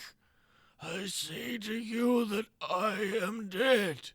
I was thoroughly unnerved and for an instant remained undecided what to do. At first I made an endeavor to recompose the patient, but failing in this through total abeyance of the will, I retraced my steps and as earnestly struggled to awaken him. In this attempt I soon saw that I should be successful, or at least I soon fancied that my success would be complete, and I am sure that all in the room were prepared to see the patient awaken. For what really occurred, however, it is quite impossible that any human being could have been prepared. As I rapidly made the mesmeric passes amid ejaculations of "Dead! Dead!" absolutely bursting from the tongue and not from the lips of the sufferer, his whole frame at once, within the space of a single minute or even less, shrunk, crumbled, absolutely rotted away beneath my hands. Upon the bed before that whole company there lay a nearly liquid mass of loathsome, of detestable putrescence. The Premature Burial. There are certain themes of which the interest is all-absorbing, but which are too entirely horrible for the purposes of legitimate fiction. These the mere romanticist must eschew if he do not wish to offend or to disgust. They are with propriety handled, only when the severity of majesty of truth sanctify and sustain them. We thrill, for example, with the most intense of pleasurable pain over the accounts of the passage of the Bersina, of the earthquake at Lisbon, of the plague at London, of the massacre of St. Bartholomew, or of the stifling of the 123 prisoners in the Black Hole at Calcutta. But in these accounts it is the fact, it is the reality, it is the history which excites. As inventions we should regard them with simple abhorrence. I have mentioned some few of the more prominent and august calamities on record, but of these it is the extent, not less than the character, of the calamity which so vividly impresses the fancy. I need not remind the reader that, from the long and weird catalogue of human miseries, I might have selected many individual instances more replete with essential suffering than any of these vast generalities of disaster. The true wretchedness, indeed, the ultimate woe, is particular, not diffuse. That the ghastly extremes of agony are endured by man the unit, and never by man the mass, for this let us thank a merciful God. To be buried while alive is beyond question the most horrific of these extremes which has ever fallen to the lot of mere mortality. That it is frequently, very frequently so fallen, will scarcely be denied by those who think. The boundaries which divide life from death are at best shadowy and vague. Who shall say where the one ends and where the other begins? We know that there are diseases in which occur total cessations of all the apparent functions of vitality, and yet in which these cessations are merely suspensions properly so called. They are only temporary pauses in the incomprehensible mechanism. A certain period elapses, and some unseen mysterious principle again sets in motion the magic pinions and the wizard wheels. The silver cord was not forever loosed, nor the golden bowl irreparably broken, but where meantime was the soul? Apart, however, from the inevitable conclusion, a priori, that such causes must produce such effects, that the well-known occurrence of such cases of suspended animation must naturally give rise, now and then, to premature interment. Apart from this consideration, we have the direct testimony of medical and ordinary experience to prove that a vast number of such interments have actually taken place. I might refer at once, if necessary, to 100 well-authenticated instances. One of very remarkable character, and of which the circumstances may be fresh in the memory of some of my readers, occurred not very long ago in the neighboring city of Baltimore, where it occasioned a painful, intense, and widely extended excitement. The wife of one of the most respectable citizens, a lawyer of eminence and a member of Congress, was seized with a sudden and unaccountable illness, which completely baffled the skill of her physicians. After much suffering, she died, or was supposed to die. No one suspected, indeed, or had reason to suspect, that she was not actually dead. She presented all the ordinary appearances of death. The face assumed the usual pinched and sunken outline. The lips were of the usual marble pallor. The eyes were lustreless. There was no warmth. Pulsation had ceased. For 3 days the body was preserved unburied, during which it had acquired a stony rigidity. The funeral, in short, was hastened on account of the rapid advance of what was supposed to be decomposition. The lady was deposited in her family vault, which for 3 subsequent years was undisturbed. At the expiration of this term, it was opened for the reception of a sarcophagus. But alas, how fearful a shock awaited the husband, who personally threw open the door. As its portals swung outwardly back, some white-apparelled object fell rattling within his arms. It was the skeleton of his wife in her yet unmolded shroud. A careful investigation rendered it evident that she had revived within 2 days after her entombment, that her struggles within the coffin had caused her to fall from a ledge or shelf to the floor, where it was so broken as to permit her escape. A lamp which had been accidentally left, full of oil, within the tomb, was found empty. It might have been exhausted, however, by evaporation. On the uppermost of the steps which led down into the dread chamber was a large fragment of the coffin, with which it seemed she had endeavored to arrest attention by striking the iron door. While thus occupied, she probably swooned or possibly died through sheer terror, and in falling her shroud became entangled in some ironwork which projected interiorly. Thus she remained, and thus she rotted erect. In the year 1810, a case of living inhumation happened in France, attended with circumstances which go far to warrant the assertion that truth is indeed stranger than fiction. The heroine of the story was a Mademoiselle Victorine Lafoucauld, a young girl of illustrious family, of wealth, and of great personal beauty. Among her numerous suitors was Julien Bousset, a poor literature or journalist of Paris. His talents and general amiability had recommended him to the notice of the heiress, by whom he seems to have been truly beloved, but her pride of birth decided her finally to reject him, and to wed a Monsieur Renel, a banker, and a diplomatist of some eminence. After marriage, however, this gentleman neglected and perhaps even more positively ill-treated her.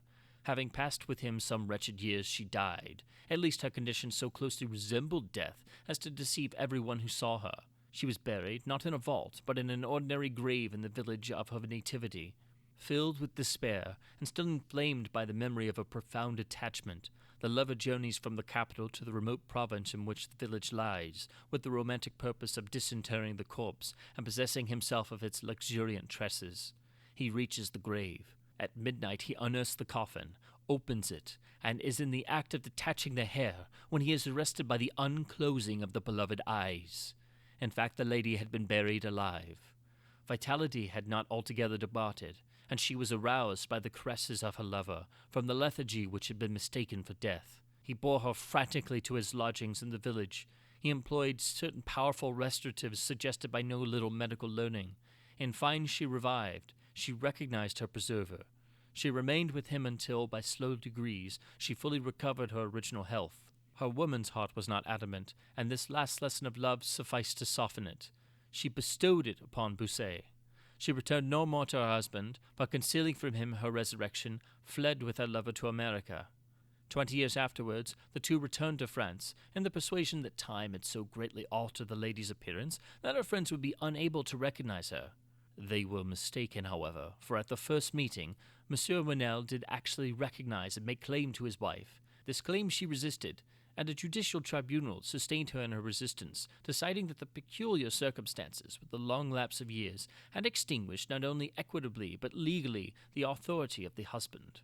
The Chirurgical Journal of Leipzig, a periodical of high authority and merit, which some American bookseller would do well to translate and republish, records in a late number a very distressing event of the character in question.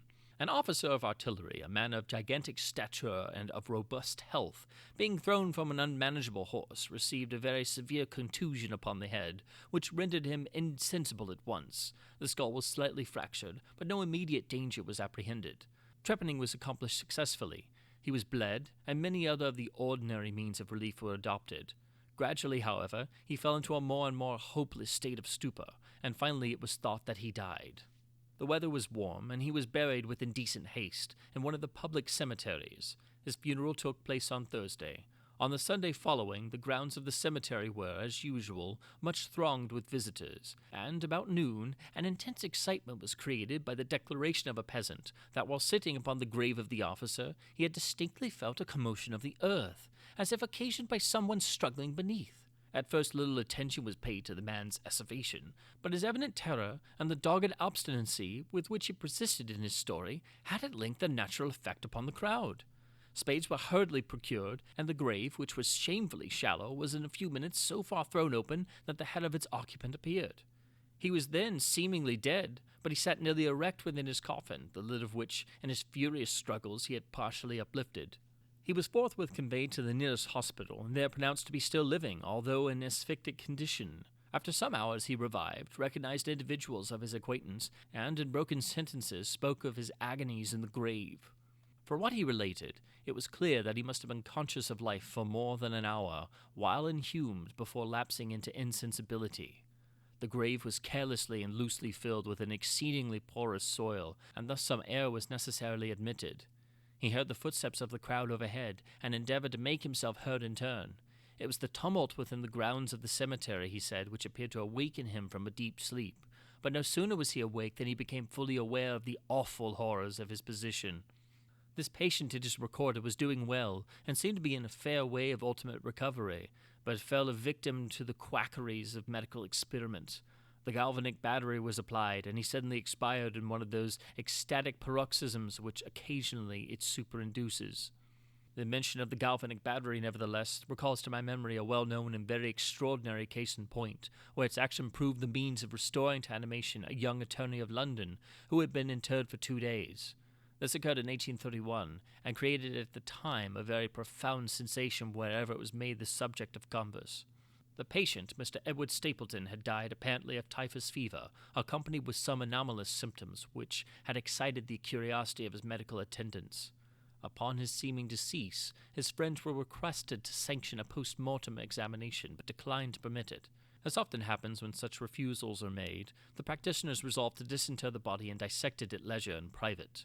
Arrangements were easily effected with some of the numerous corps of body-snatchers with which London abounds, and upon the 3rd night after the funeral, the supposed corpse was unearthed from a grave 8 feet deep and deposited in the operating chamber of one of the private hospitals.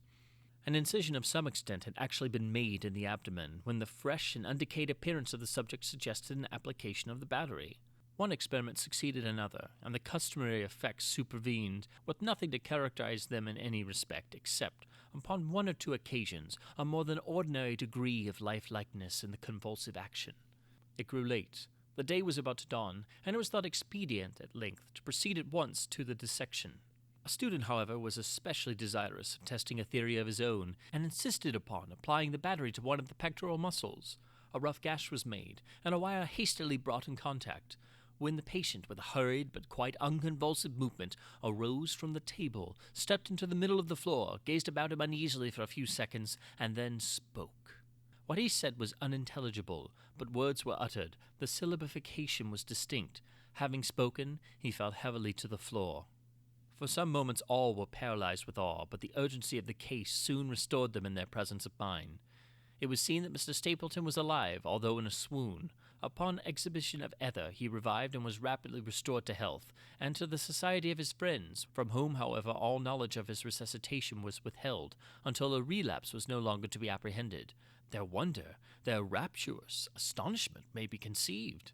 The most thrilling peculiarity of this incident, nevertheless, is involved in what Mr. S. himself asserts. He declares that at no period was he altogether insensible, that dully and confusedly he was aware of everything which happened to him, from the moment in which he was pronounced dead by his physicians to that in which he fell swooning to the floor of the hospital. "I am alive," were the uncomprehended words which, upon recognizing the locality of the dissecting room, he had endeavored in his extremity to utter.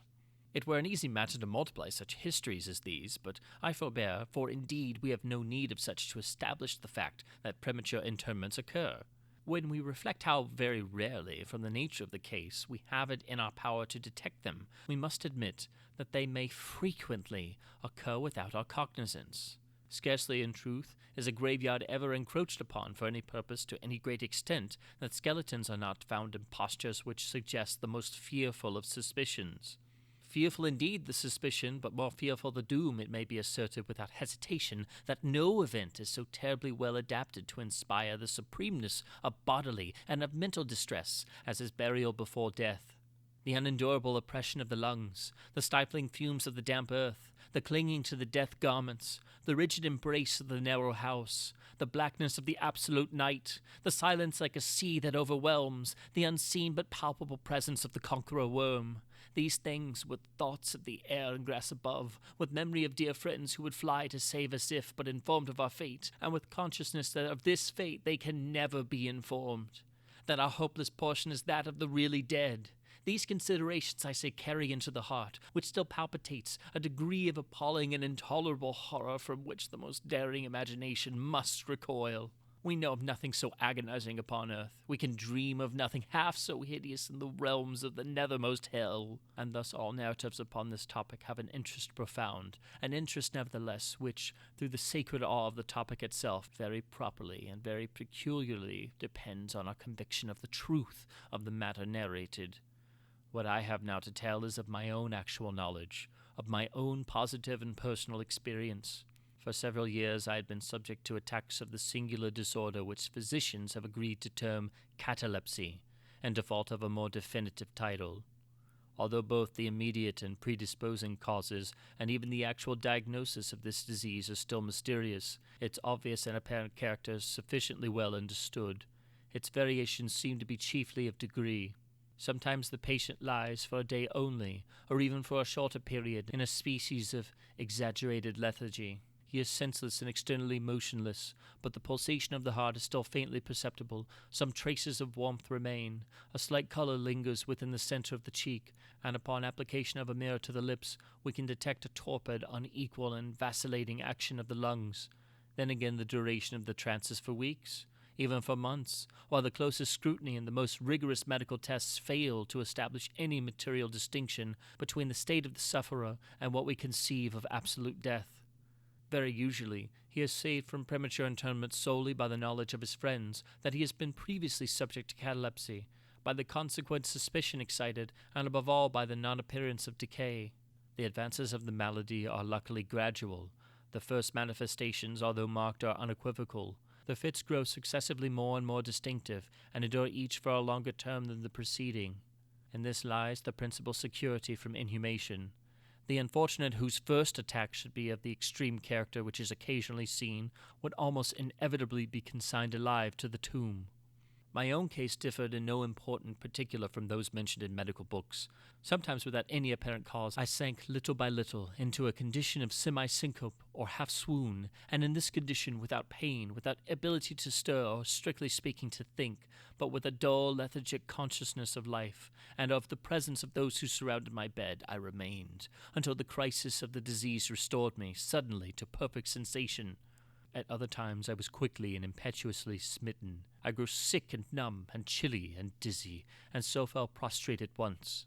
Then for weeks all was void and black and silent, and nothing became the universe. Total annihilation could be no more. From these latter attacks I awoke, however, with a gradation slow in proportion to the suddenness of the seizure. Just as the day dawns to the friendless and houseless beggar who roams the streets throughout the long, desolate winter night, just so tardily, just so wearily, just so cheerily came back the light of the soul to me. Apart from the tendency to trance, however, my general health appeared to be good, nor could I perceive that it was at all affected by the one prevalent malady, unless indeed an idiosyncrasy in my ordinary sleep may be looked upon as superinduced. Upon awaking from slumber, I could never again at once thorough possession of my senses, and always remained for many minutes in much bewilderment and perplexity, the mental faculties in general, but the memory in especial, being in a condition of absolute abeyance. In all that I endured there was no physical suffering, but of moral distress and infinitude. My fancy grew charnel. I talked of worms, of tombs, and epitaphs. I was lost in reveries of death, and the idea of premature burial held continual possession of my brain. The ghastly danger to which I was subjected haunted me day and night. In the former, the torture of meditation was excessive, in the latter supreme. When the grim darkness overspread the earth, then, with very horror of thought, I shook as the quivering plumes upon the hearse. When nature could endure wakefulness no longer, it was with a struggle that I consented to sleep, for I shuddered to reflect that upon awaking I might find myself the tenant of a grave. And when finally I sank into slumber, it was only to rush at once into a world of phantasms, above which, with vast sable overshadowing wing, hovered predominant the one sepulchral idea. From the innumerable images of gloom which thus oppressed me in dreams, I select for a record but a solitary vision. Methought I was immersed in a cataleptic trance of more than usual duration and profundity. Suddenly there came an icy hand upon my forehead, and an impatient, gibbering voice whispered the word, "Arise," within my ear. I sat erect. The darkness was total. I could not see the figure of him who had aroused me. I could call to mind neither the period at which I had fallen into the trance, nor the locality in which I then lay. While I remained motionless and busied in endeavors to collect my thoughts, the cold hand grasped me fiercely by the wrist, shaking it petulantly, while the gibbering voice said again, "Arise! Did I not bid thee arise?" "And who," I demanded, "art thou?" "I have no name in the regions which I inhabit," replied the voice mournfully. "I was mortal, but am fiend. I was merciless, but am pitiful. Thou dost feel that I shudder. My teeth chatter as I speak, yet it is not with the chilliness of the night without end. But this hideousness is insufferable. How canst thou tranquilly sleep? I cannot rest for the cry of these great agonies. These sights are more than I can bear. Get thee up! Come with me into the outer night, and let me unfold to thee the graves. Is this not a spectacle of woe? Behold!" I looked, and the unseen figure which still grasped me by the wrist had caused to be thrown open the graves of all mankind, and from each issued the faint phosphoric radiance of decay, so that I could see into the innermost recesses, and there view the shrouded bodies in their sad and solemn slumbers with the worm. But alas, the real sleepers were fewer by many millions than those who slumbered not at all, and there was a feeble struggling, and there was a general sad unrest, and from out the depths of the countless pits there came a melancholy rustling from the garments of the buried. And of those who seemed tranquilly to repose, I saw that a vast number had changed, in a greater or less degree, the rigid and uneasy position in which they had originally been entombed. And the voice again said to me as I gazed, "Is it not, oh, is it not a pitiful sight? But before I could find words to reply, the figure had ceased to grasp my wrist. The phosphoric lights expired, and the graves were closed with a sudden violence, while from out them arose a tumult of despairing cries, saying again, "Is it not? Oh God, is it not a very pitiful sight?" Fantasies such as these, presenting themselves at night, extended their terrific influence far into my waking hours. My nerves became thoroughly unstrung, and I fell a prey to perpetual horror. I hesitated to ride or to walk or to indulge in any exercise that would carry me from my home. In fact, I no longer dared trust myself out of the immediate presence of those who were aware of my proneness to catalepsy, lest falling into one of my usual fits, I should be buried before my real condition could be ascertained. I doubted the care, the fidelity of my dearest friends. I dreaded that in some trance of more than customary duration, they might be prevailed upon to regard me as irrecoverable. I even went so far as to fear that, as I occasioned much trouble, they might be glad to consider any very protracted attack as sufficient excuse for getting rid of me altogether. It was in vain they endeavored to reassure me by the most solemn promises. I extracted the most sacred oaths that under no circumstances they would bury me until decomposition had so materially advanced as to render farther preservation impossible. And even then, my mortal terrors would listen to no reason, would accept no consolation. I entered into a series of elaborate precautions. Among other things, I had the family vault so remodeled as to admit of being readily opened from within. The slightest pressure upon a long lever that extended far into the tomb would cause the iron portals to fly back. There were arrangements also for the free admission of air and light, and convenient receptacles for food and water within immediate reach of the coffin intended for my reception. This coffin was warmly and softly padded, and was provided with a lid fashioned upon the principle of the vault door, with the addition of springs so contrived that the feeblest movement of the body would be sufficient to set it at liberty. Besides all this, there was suspended from the roof of the tomb a large bell, the rope of which it was designed should extend through a hole in the coffin, and so be fastened to one of the hands of the corpse. But alas, what avails the vigilance against the destiny of man? Not even these well-contrived securities suffice to save from the uttermost agonies of living inhumation a wretch to these agonies foredoomed. There arrived an epoch, as often before there had arrived, in which I found myself emerging from total unconsciousness into the first feeble and indefinite sense of existence. Slowly, with a tortoise gradation, approached the faint grey dawn of the physical day. A torpid uneasiness, an apathetic endurance of dull pain, no care, no hope, no effort. Then, after a long interval, a ringing in the ears. Then, after a lapse still longer, a pricking or tingling sensation in the extremities. Then, a seemingly eternal period of pleasurable quiescence, during which the awakening feelings are struggling into thought. Then a brief resinking into nonentity. Then a sudden recovery. At length the slight quivering of an eyelid, and immediately thereupon an electric shock of a terror, deadly and indefinite, which sends the blood in torrents from the temples to the heart. And now the first positive effort to think, and now the first endeavor to remember, and now a partial and evanescent success, and now the memory has so far regained its dominion that in some measure I am cognizant of my state. I feel that I am not awaking from ordinary sleep. I recollect that I have been subject to catalepsy, and now at last, as if by rush of an ocean, my shuddering spirit is overwhelmed by the one grim danger, by the one spectral and ever-prevalent idea. For some minutes after this fancy possessed me, I remained without motion. And why? I could not summon courage to move. I dared not make the effort which was to satisfy me of my fate. And yet there was something at my heart which whispered me it was sure. Despair, such as no other species of wretchedness ever calls into being, despair alone urged me after long irresolution to uplift the heavy lids of my eyes. I uplifted them. It was dark, all dark. I knew that the fit was over. I knew that the crisis of my disorder had long passed. I knew that I had now fully recovered the use of my visual faculties, and yet it was dark, all dark, the intense and utter raylessness of the night that endureth for evermore. I endeavored to shriek, and my lips and my parched tongue moved convulsively together in the attempt, but no voice issued from the cavernous lungs, which, oppressed as if by the weight of some incumbent mountain, gasped and palpitated with the heart at every elaborate and struggling inspiration. The movement of the jaws, in this effort to cry aloud, showed me that they were bound up, as is usual with the dead. I felt, too, that I lay upon some hard substance, and by something similar my sides were also closely compressed. So far I had not ventured to stir any of my limbs, but now I violently threw up my arms, which had been lying at length, with the wrists crossed. They struck a solid wooden substance, which extended above my person at an elevation of not more than 6 inches from my face. I could no longer doubt that I reposed within a coffin at last. And now, amid all my infinite miseries, came sweetly the cherub hope. for I thought of my precautions. I writhed and made spasmodic exertions to force open the lid. It would not move. I felt my wrist for the bell rope. It was not to be found. And now the comforter fled forever, and a still sterner despair reigned triumphant, for I could not help perceiving the absence of the battings which I had so carefully prepared. And then, too, there came suddenly to my nostrils the strong peculiar odor of moist earth. The conclusion was irresistible. I was not within the vault. I had fallen into a trance while absent from home, while among strangers. When or how I could not remember, and it was they who had buried me as a dog, nailed up in some common coffin, and thrust deep, deep and forever into some ordinary and nameless grave.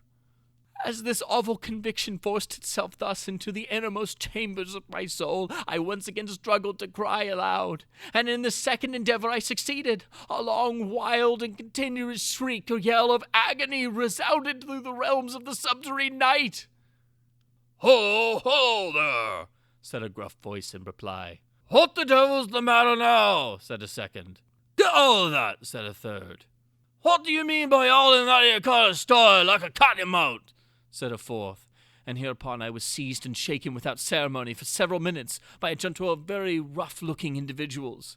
They did not arouse me from my slumber, for I was wide awake when I screamed, but they restored me to the full possession of my memory. This adventure occurred near Richmond in Virginia. Accompanied by a friend, I had proceeded upon a gunning expedition some miles down the banks of the James River. Night approached, and we were overtaken by a storm. The cabin of a small sloop lying at anchor in the stream, and laden with a garden mold, afforded us the only available shelter. We made the best of it and passed the night on board. I slept in one of the only 2 berths in the vessel, and the berths of a sloop of 60 or 70 tons need scarcely be described. That which I occupied had no bedding of any kind. Its extreme width was 18 inches. The distance of its bottom from the deck overhead was precisely the same. I found it a matter of exceeding difficulty to squeeze myself in. Nevertheless, I slept soundly, and the whole of my vision, for it was no dream and no nightmare, arose naturally from the circumstances of my position, from my ordinary bias of thought, and from the difficulty to which I have alluded of collecting my senses, and especially of regaining my memory for a long time after awaking from slumber. The men who shook me were the crew of the sloop, and some laborers engaged to unload it. From the load itself came the earthly smell. The bandage about the jaws was a silk handkerchief in which I had bound up my head, in default of my customary nightcap.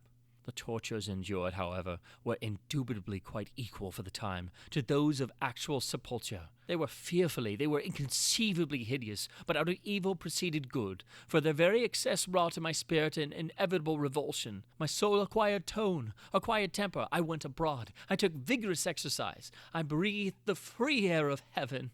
I thought upon other subjects than death. I discarded my medical books. Buchanan I burned. I read no night thoughts, no Fouchian about churchyards, no bookaboo tales such as this. In short, I became a new man, and lived a man's life. From that memorable night I dismissed forever my charnel apprehensions, and with them banished the cataleptic disorder of which, perhaps, they had been less the consequence than the cause. There are moments when, even to the sober eye of reason, the world of our sad humanity may assume the semblance of a hell, but the imagination of man is no Carathis, to explore with impunity its every cavern. Alas, the grim legion of sepulchral terrors cannot be regarded as altogether fanciful, but, like the demons in whose company Aphrodite made his voyage down the Oxus, they must sleep, or they will devour us. They must be suffered to slumber, or we perish. The Masque of the Red Death. The Red Death had long devastated the country. No pestilence had ever been so fatal or so hideous. Blood was its avatar and its seal, the redness and the horror of blood.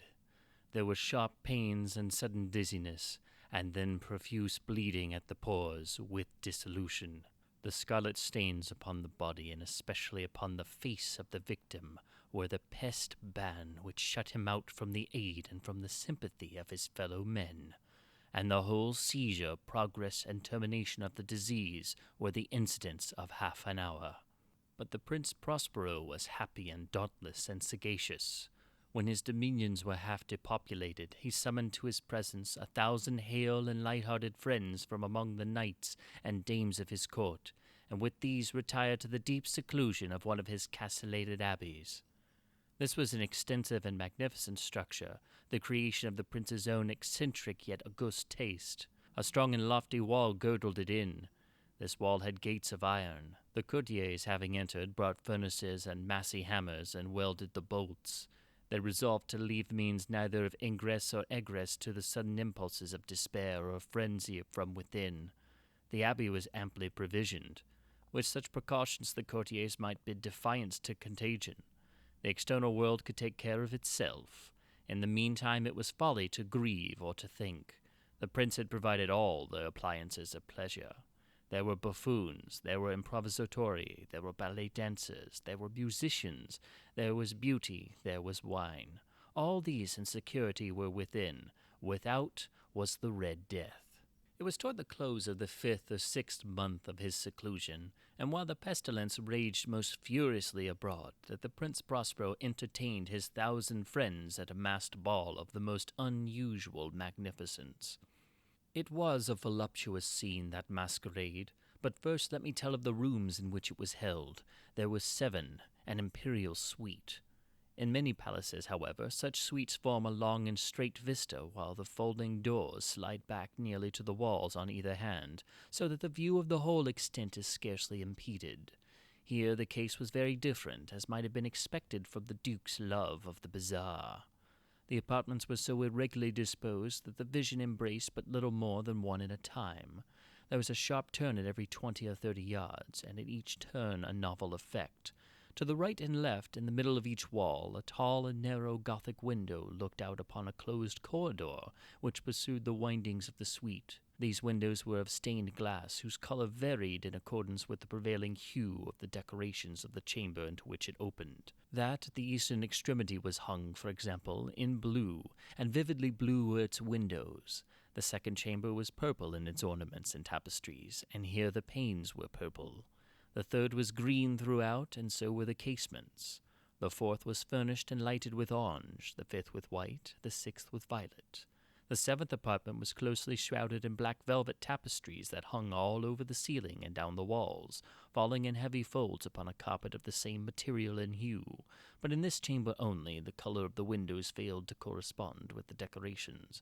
The panes here were scarlet, a deep blood color. Now in no one of the 7 apartments was there any lamp or candelabrum, amid the profusion of golden ornaments that lay scattered to and fro or depended from the roof. There was no light of any kind emanating from lamp or candle within the suite of chambers, but in the corridors that followed the suite there stood, opposite to each window, a heavy tripod bearing a brazier of fire that projected its rays through the tinted glass and so glaringly illumined the room. And thus were produced a multitude of gaudy and fantastic appearances. But in the western or black chamber the effect of the firelight that streamed upon the dark hangings through the blood-tinted panes was ghastly in the extreme, and produced so wild a look upon the countenances of those who entered, that there were few of the company bold enough to set foot within its precincts at all.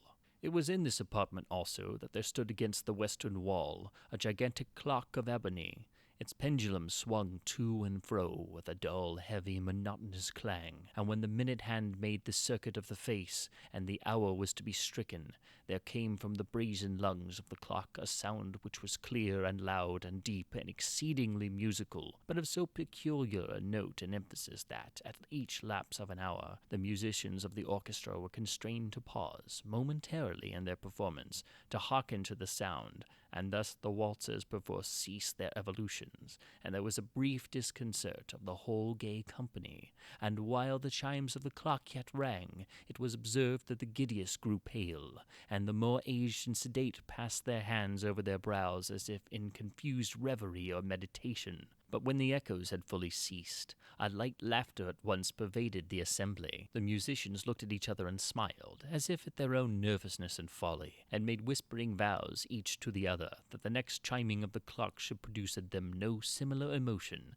and then after the lapse of 60 minutes, which embraced 3,600 seconds of the time that flies, there came yet another chiming of the clock, and then with the same disconcert and tremulousness and meditation as before.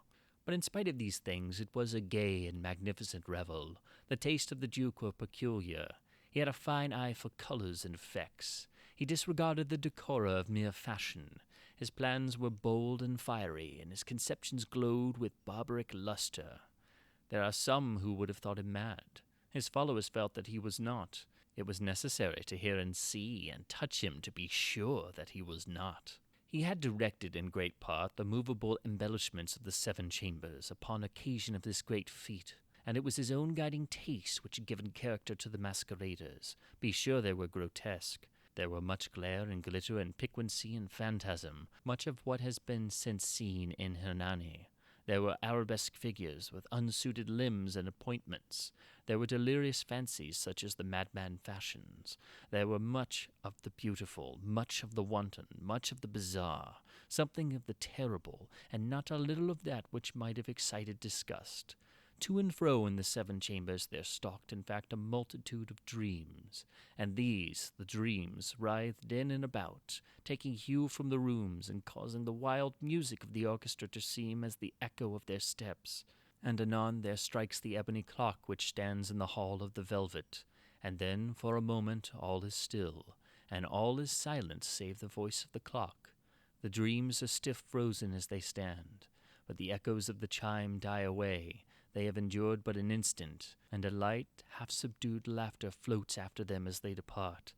And now again the music swells, and the dreams live, and rise to and fro more merrily than ever, taking hue from the many-tinted windows through which stream the rays from the tripods. But to the chamber which lies most westwardly of the 7, there are now none of the maskers who venture, for the night is waning away, and there flows a ruddier light through the blood-colored panes, and the blackness of the sable drapery appalls, and to him whose foot who falls upon the sable carpet there comes from the near clock of ebony a muffled peal more solemnly emphatic than any which reaches their ears who indulge in the more remote gaieties of the other apartments. But these other apartments were densely crowded, and in them beat feverishly the heart of life, and the revel went whirlingly on until at length there commenced the sounding of midnight upon the clock. And then the music ceased, as I have told, and the evolutions of the waltzers were quieted, and there was an uneasy cessation of all things as before. But now there were 12 strokes to be sounded by the bell of the clock, and thus it happened, perhaps, that more of thought crept, with more of time, into the meditations of the thoughtful among those who revelled. And thus, too, it happened, perhaps, that before the last echoes of the last chime had utterly sunk into silence, there were many individuals in the crowd who had found leisure to become aware of the presence of a masked figure which had arrested the attention of no single individual before. And the rumor of this new presence having spread itself whisperingly around, there arose at length from the whole company a buzz or murmur expressive of disapprobation and surprise, then finally of terror, of horror and disgust. An assembly of phantasms such as I have painted, it may well be supposed that no ordinary appearance could have excited such sensation. In truth, the masquerade license of the night was nearly unlimited, but the figure in question had out-Heroded Herod, and gone beyond the bounds of even the prince's infinite decorum. There are chords in the hearts of the most reckless which cannot be touched without emotion. Even with the utterly lost, to whom life and death are equally jests, there are matters of which no jest can be made. The whole company, indeed, seemed now deeply to feel that in the costume and bearing of the stranger neither wit nor propriety existed. The figure was tall and gaunt, and shrouded from head to foot in the habiliments of the grave. The mask which concealed the visage was made so nearly to resemble the countenance of a stiffened corpse that the closest scrutiny must have had difficulty in detecting the cheat. And yet all this might have been endured, if not approved, by the mad revellers around. But the mummer had gone so far as to assume the type of the Red Death. His vesture was dabbled in blood, and his broad brow, with all the features of the face, was besprinkled with the scarlet horror.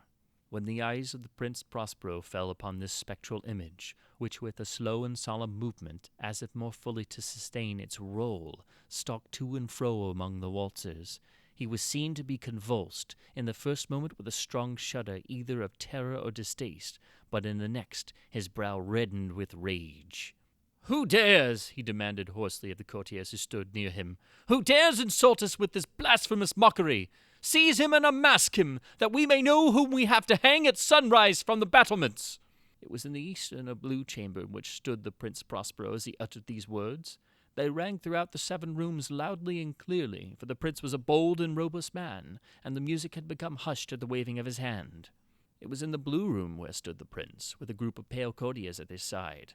At first, as he spoke, there was a slight rushing movement of this group in the direction of the intruder, who, at the moment, was also near at hand, and now, with deliberate and stately step, made closer approach to the speaker.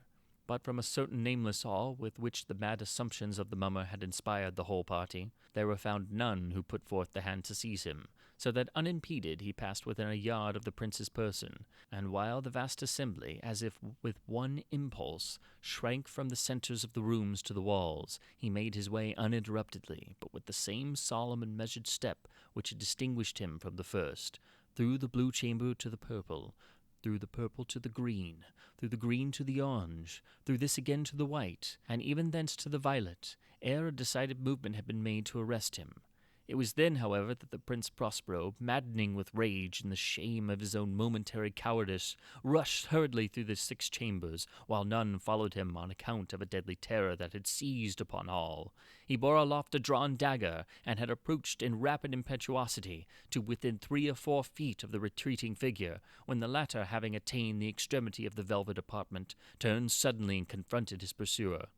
There was a sharp cry, and the dagger dropped gleaming upon the sable carpet, upon which instantly afterwards fell prostrate in death the Prince Prospero.